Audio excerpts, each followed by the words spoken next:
Sarah's just got in.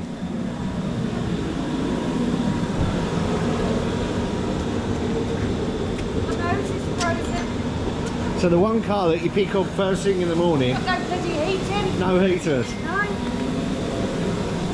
Bosh. Bosh. Caught me off guard then. Yeah, caught you boshing in secret. Damn. Even though they've done more than 4 hours work on it, and we should have charged some storage, but we can't hold on to a bloody penguin. It'd be easier falling over on the straight cred. Right, so we've got this Alpha in, little turbo Benzina. That's come in for a coolant leak. So we're going to pressure test it, get it up in the air. Apparently it's down the back of the engine, and we're going to have a look for underneath, see if we can find anything. I might actually have a quick look on the top just to save jacking it up if it is there. But yeah, I'm going to crack on with that one. Sarah's not very happy this morning. She's had to drive that Golf, the only car she could pick up early in the morning, and it's the one with a broken heater matrix. You just can't write the book, can you? We've got Martin over there doing a heater matrix on a Golf. There's a project car over there. This one's a Blue and a Me. This one's just had a water pump, electronic water pump. And then over here we've got Fiat 500 with engine light on in limp mode, and we've got a VVT issue. So we've got this lovely little Sport in here. That's come through a clutch repair kit. Look at the interior in this. Look at that. I've not seen it like that. I've never seen one. Look at the dash. Nice, man. 64 plate. That must be a special edition. Never seen one that colour. It looks lovely, doesn't it? Vibrant. Vibrant's the word. It's Fiat City down here today. We've got Fiat 500X over there. We've got another 500. We've got Punto. We've got a 500C. We've got another 500 over there. We've got the 500 Sport. And it's all going off. And we've got an Alpha. So Fiat Central, as they say. So we're working our way through them. Being Friday, everyone wants a car back tonight. Can't see it going to happen because everyone's just dropped it on us at the last minute. We can't get parts in time. We're waiting on parts for 3 cars. Bit of a nightmare. Right, Saturday morning. What a miserable day it is out there. I'm sick of saying on these videos how miserable things are. No. It's depressing, isn't it? Yeah. So we need to uplift you with this video and make everyone happy. Yeah, and make everyone feel good again. Right, we've just had someone come in with a Mini that was going to look at, but we've got no room in the workshop today, so he's going to bring it back in the week because it's torrential out there. We've got a few jobs that we've got to finish off, and we're not going to finish them off till Monday either. Martin's not in today. We're waiting for a couple of people picking some cars up. What? It's only raining, mate. It's not torrential. It's torrential, that is. It rain doesn't hurt anyway. Well, it don't, but it does get you wet. Sir? We're inside. Sir, What? you just complained about taking one step outside. What are you going on? I don't want to hear it. So it was literally just like a second ago, yeah. No, I'm not walking to the car, it's raining. Yeah, now I've got a hood. She still said no. But now you just said it's only a bit of rain. Just said rain. So stand outside for 5 minutes Don't then. need to, do I? Right. These people ain't never done our day's graphs. Yeah. In the law. In it live. In it live. Anyway, right, let's crack on.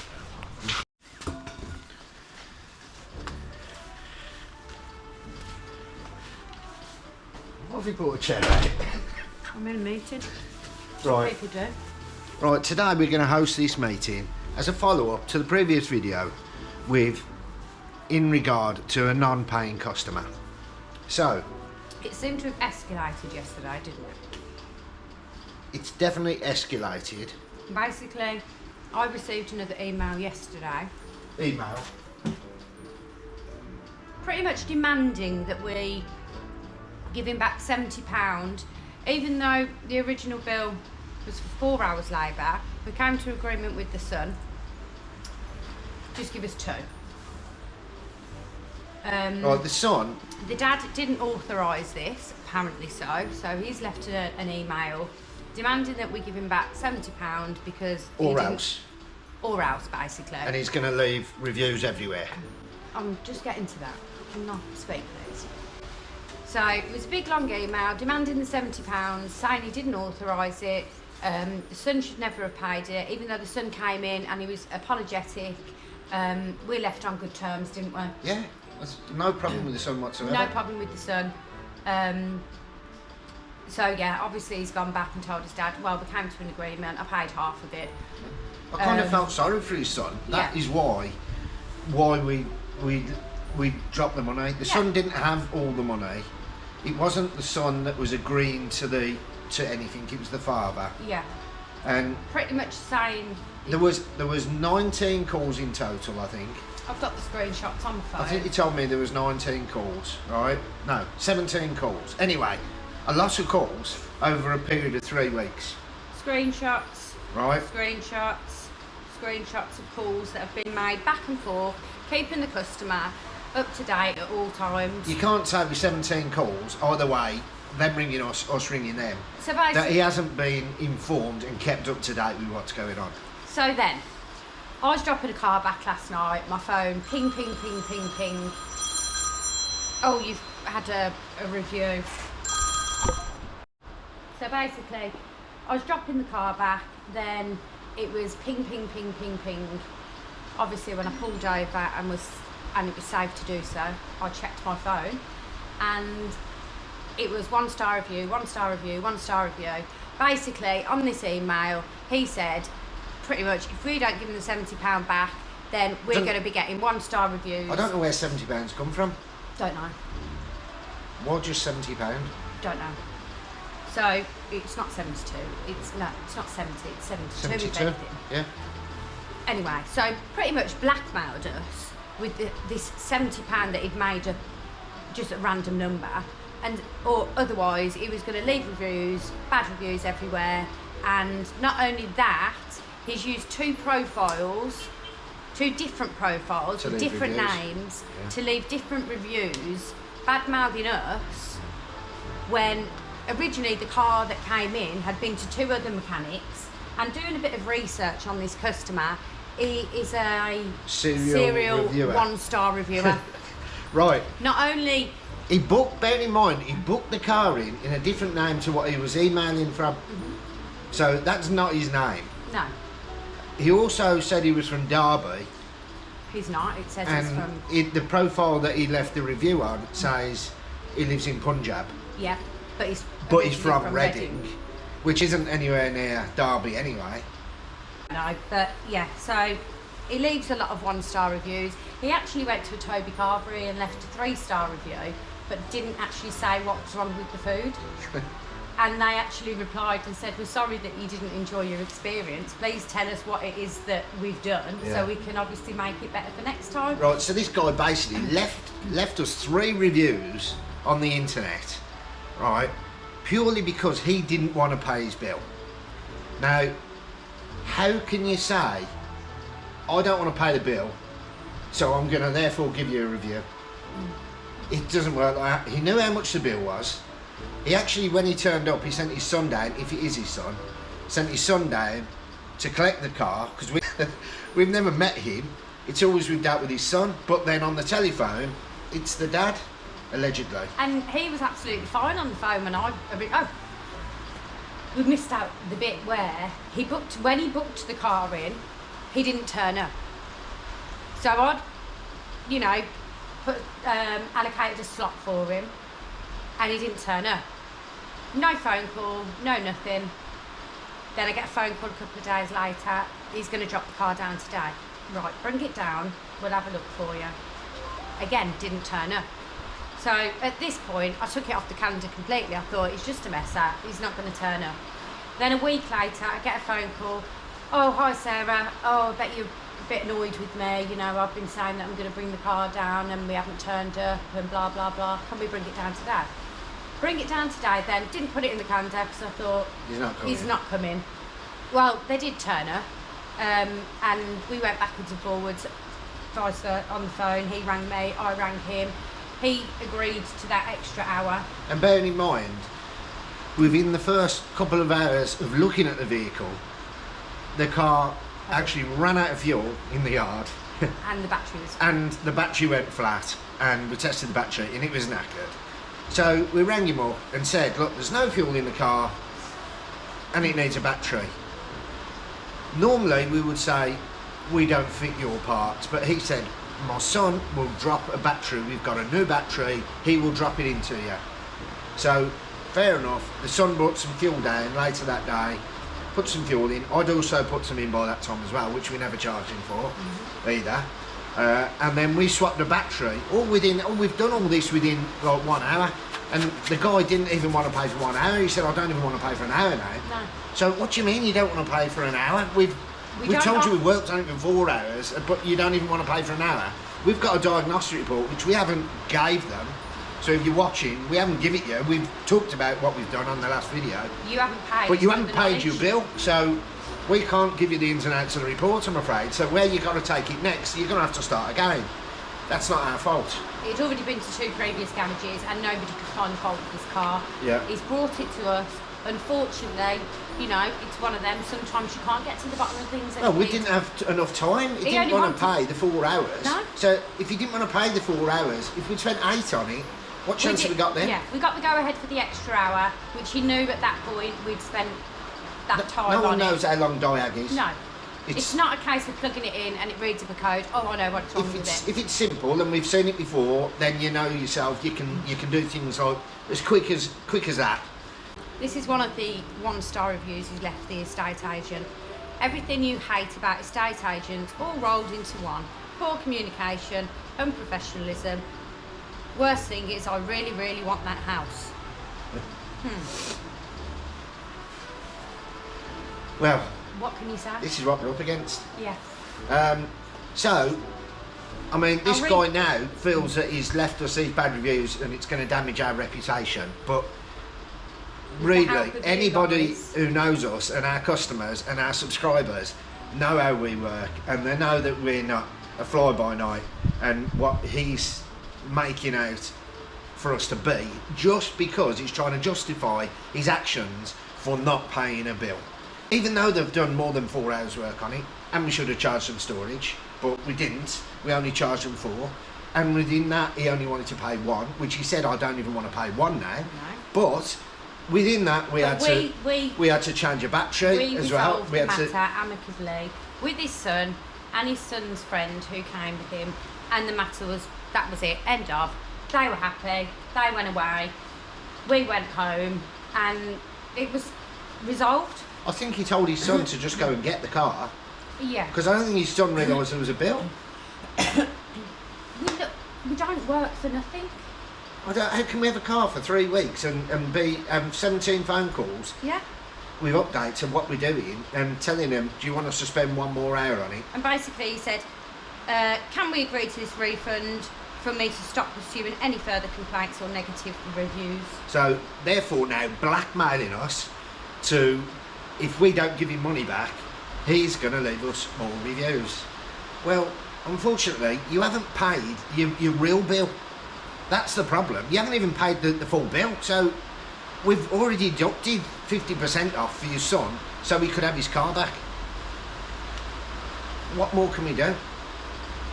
How can you only want to pay? How can the customer say, I only want to pay an hour? You can't say to me, when we've told him how long it's going to be, what we're doing. Back, he's going to carry on with the reviews. That's not fair. And it's upset me. Well, that's blackmail. It is blackmail. Blackmail. Simple, isn't it? And threatening behaviour and slander. So if we wanted to take him to court, we have got a very good right to do so, and we've got an outstanding bill for him. Yeah.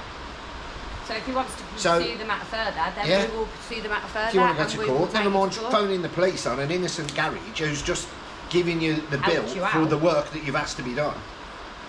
I really don't get how some people think. No. Anyway, rant over. Leave it down in the comments of this video to what you think. I never managed to get a lot on the whiteboard today, and I never had my Sherlock Holmes out on my pipe. I was going to get them, but I thought, well, that's going a little bit too far, really, isn't it? Is that board meeting over? Board meeting over. Because I'm bored now. Okay. Open the door, please.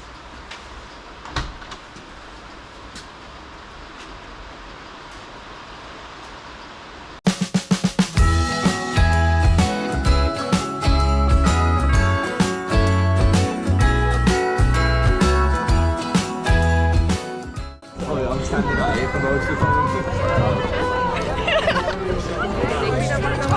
Henry's managed to get on first. No, he pushed the front of the queue. Yeah. Oh, I better put this away for a fall. When you get I ain't gonna get on. to the side. Bloody hell. I need to get on at the side. Go on. I can't even stand up in like it. Oh shit.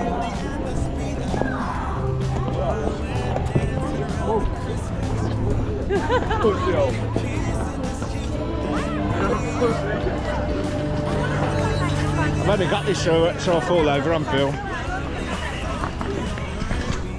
Bloody hell. He's making it look too easy. Oh dear, Mart. Hold on to this. Yeah.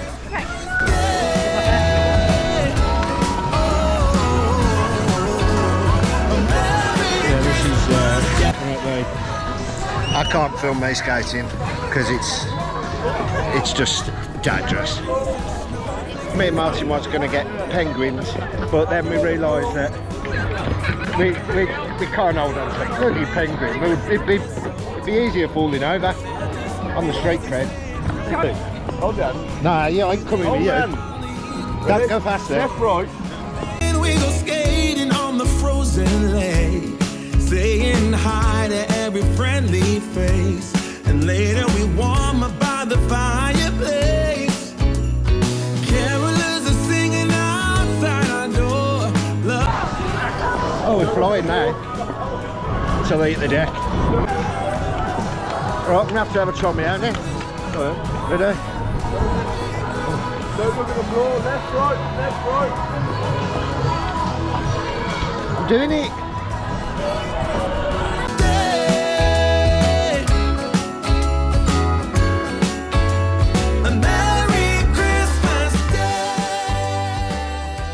Right, it's Monday morning, back in the yard, back on the pitch. Thankfully, no one broke any bones yesterday, and we all got back in one piece. Aching a little bit today, though, to say the least, and a little bit tired. But that's probably the most exercise I've done in a long time, to be fair. Morning, Mark. All right. How's it going? Oh, Bosh. Bosh. caught me off guard then. Yeah, caught you boshing in secret. Damn. Alright. Here's another example of a Pure Tech on a 22 plate. 22 plate. And it's got oil pressure issues already. You just can't get your breath. I mean, I don't know how many miles it's done, but it's only 3 years old, for God's sake. Right, so we just had changed this wet belt on this 5008. That came in. Serious blockage in there, serious blockage. They're lucky they got away with that because they carried on driving, and she said she had to keep turning it off, and then like it would start and then go again, and I thought that could have been close to a finale, that one. But yeah, we've done it all for an hour, oil and filter change, took the sump off, all that carry on, and a nice new wet belt, so that will do it for a bit. But it's mad. It's a 22 plate, 3 years old, and it's had to have a belt. Well, this is what they're like, 1.2 Pure Tech. Anyway, what else is going on? Now this one here, the guy had one of these radios that you can get online, and we've put it back to factory for him because he couldn't stand the flashing mileage. Got a little Fiat 500X coming in now. It's got a multitude of issues. I don't know whether it's going to be an ECU problem. Another garage has dealt with us direct because that car's under warranty, I believe, and I think they're suggesting try an ECU in there because of the multitude of issues that it's linked to. But don't know, we'll see when it comes. All right. Yeah. What was that about? I've sent you the message. Okay. Basically, he's got a Skoda Kodiaq Right. 1.5. Yeah. Right. We've just had a Fiat 500 in for probably about a week, didn't we? Yeah. Engine light keep coming on. I have spoke about it earlier in this video, I believe. Ryan's there. Oh, here's Ryan. Right, so as I was saying, Fiat 500, major issues for a week, and we finally cracked it yesterday, and the customers collected it this morning. But you know, when you've had that major fault that, like, very hard to diagnose, you think how many times have you done it where you think you fixed something, the customer goes, you get that phone call, they like to come back on again, and then they've just drove off now, and the anxiety of waiting for that phone call is unbelievable. But we're 99.9% sure that we've cracked it this time, and fingers crossed all will be well. Yeah? What's a big possum? I don't know. You don't know what? I don't know what you're going on about. BCA, we're trying to get a BCA seller's account, and it has been an absolute nightmare. There's no one to talk to. We tried ringing them, again now. and they say you've got to email, and then we email and nobody answers. So I've already emailed 3 times. yeah. So if anyone knows how to get a BCA seller's account, let us know in the comments down below, because it's proven to be a bit of a pain. Right, so this Fiat 500X that we bought last week, it's got a fault code for DAB radio aerial, which is that foot shaped one there, the boots one. Bloody expensive, £180 on eBay. They're over 200 and something pound from Fiat. For that, just for that little thing on there. But I've managed to source one from Germany. It takes 3 days to get here, and it was 76 quid, but £76 for a bloody aerial, just so you can listen to DAB. But I've had to do it because I guarantee you, if we'd sold that and not noticed, someone will be back, and they will be asking us to replace the bloody aerial. So we're doing it anyway, as we do, and also this needs a dog bone mount, which we're going to put on tomorrow morning, first job of the day. Get that done because a little bit of a vibration in the car. Get that sorted. Everything else is honky-dory. Wants a good clean up, service, and whatever else. And she's a good one. We've done disc and pads on that T5 out there today, rear disc and pads and rear shocks as well, got that done, and a few other little bits. We've done more Bath stuff. Look at that, exciting. You're getting a real insight in this now, because like I say on each video, the full video will be a full video of the build, so you're getting a little bit of an insight before it happens. We've also took the gearbox apart. That gearbox has totally come apart now, and we put in an LSD in there, which is there. We've already bolted that back onto the gear, so that'll be going back together. Waiting for some bearings. They're coming soon. I was going to take them up to our gearbox guy, but we had a bit of spare time, so we thought we'd just crack on ourselves and just do it. We don't normally take gearboxes apart, so probably never actually go back together again. No, it will. So yeah, Sarah's on her way back now. She's had to pop out and drop a car off. Oh, that Fiat 500X that kept coming in random misfires, we've sent the ECU away to be tested, so we're going to get that tested. We think that a coil pack, because it had a set of coil packs before it came to us, and it continued doing this intermittently, we think that when one of them coil packs failed, it could have potentially spiked the ECU, which causes random misfires. So we send that off for testing. Hopefully that comes back with a positive that it is faulty. Then we can move forward on either repairing it or cloning it. And tomorrow we're going to crack on with that there. We've got to disassemble that, and a lot of the stuff is going on to that, and there we go. So that will do for this episode, I think. So don't forget, thanks to all the subscribers that subscribed, all the new subscribers, all the new people that commented. Thanks to everyone for watching, and we'll see you on the next one.